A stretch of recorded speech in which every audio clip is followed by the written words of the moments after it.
we have all of the morality laws, all of the prohibitions, where a person is not allowed to commit all of these different types of abominations, whether it's being with a woman that is not his wife intimately, or being even with his wife when she's nida, to all types of LGBTQ is obviously forbidden and an abomination.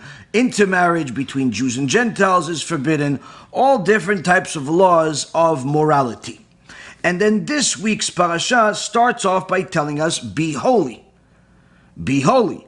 And then at the end of this week's parasha, again it repeats. In chapter 20, verse number 10, again the Torah repeats the morality laws and repeats the obligation to be holy and a punishment for those that desecrate that holiness. Whether it's by committing adultery, or bestiality, or immorality, incest, LGBTQ, nida, incest, all of the same things that we saw in last week's parasha. Now obviously, Am Yisrael, at the time they received the Torah, they were at the highest possible level that Am Yisrael ever was. So the question is, if they're at the highest level of intellect, of knowledge of God, they're all prophets, why repeat the same thing? Needless to say, we have to read this every single year.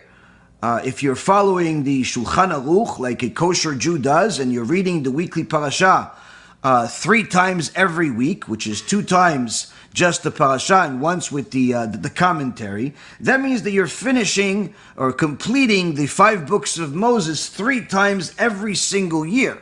After 10 years, you've completed it 30 times. So why do I have to read the same things, especially if they're so close to each other?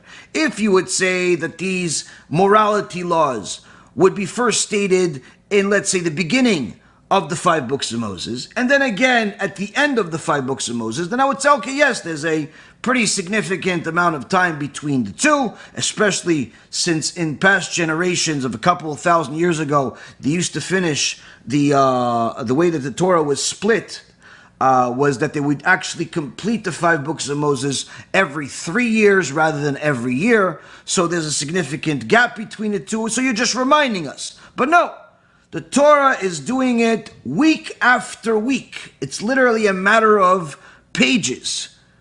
And it's repeating the same thing in essence. Why? Well, one of the things, b'siyata dishmaya, that we had an insight is that we mentioned last year, which is that if anybody wants to be holy, as Hashem decrees and commands us in this week's parasha, to be holy because He is holy, first and foremost, they have to know that they have to, under all conditions, through all the hardship and the difficulties, they must take the warnings that Hashem gave us about the abominations of immorality that were told to us last week as seriously as death. Because if you want to have any chance of being a holy person, those things that are forbidden can't just be considered. Before you even consider Kedusha, you must eliminate all of the famous, well-known abominations and get them out of your life. And the reason why it is mentioned again at the end of this week's parasha is because Hashem is telling us, you got rid of those abominations in order to sanctify yourself. But don't think for even a moment that you're finished.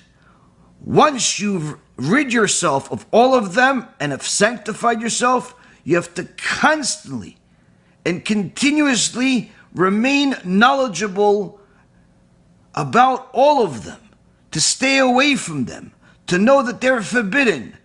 Always work on your yirat shamayim, on your fear of heaven, in order to remain kadosh, in order to remain holy.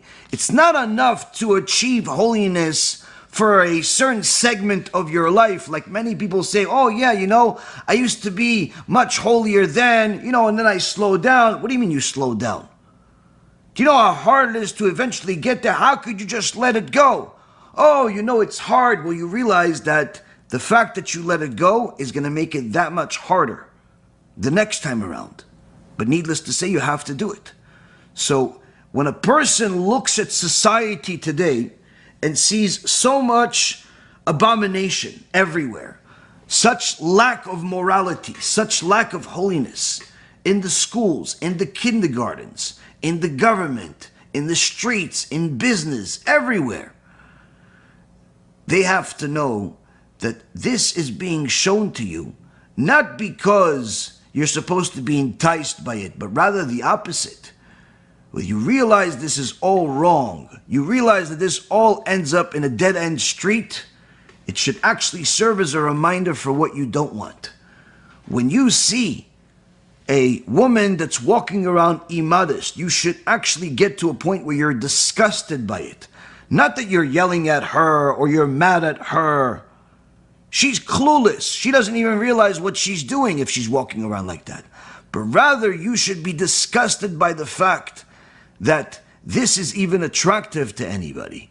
You should be disgusted by the fact that this woman may end up having, a marriage with somebody that actually trusts her, thinking that he's the one for her, even though she's in essence making herself public property with the way she appears.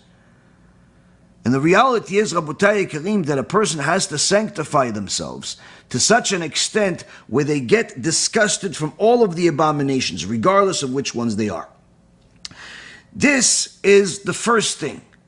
The first thing that a person must know, and of course, as we learned last night from the Ben Ish Chai, who told us, anytime there is immorality, there is going to be financial damage. If you waste seed, if you are promiscuous, if you walk around without modesty, you're ruining the blessing that Hashem is giving you for sustenance. Even if you made $1 million last year, despite the fact that you were immoral, you're not realizing you could have made 10, 50, 100 times that had you been moral. No one has ever lost anything by actually being modest, by actually being a moral person, by actually being conservative and reserved. No one has ever lost as a result. But everyone that has acted that way regrets it later on. We are meant to be a light unto the nations, not to follow their misguided practices. Remember, every Jew has to remember that he's a Jew and she's a Jew. We don't celebrate non-Jewish holidays, even if they seem harmless. It's a zilzul, disrespect to the Torah, and could lead to Chilul Hashem, desecration of God's name.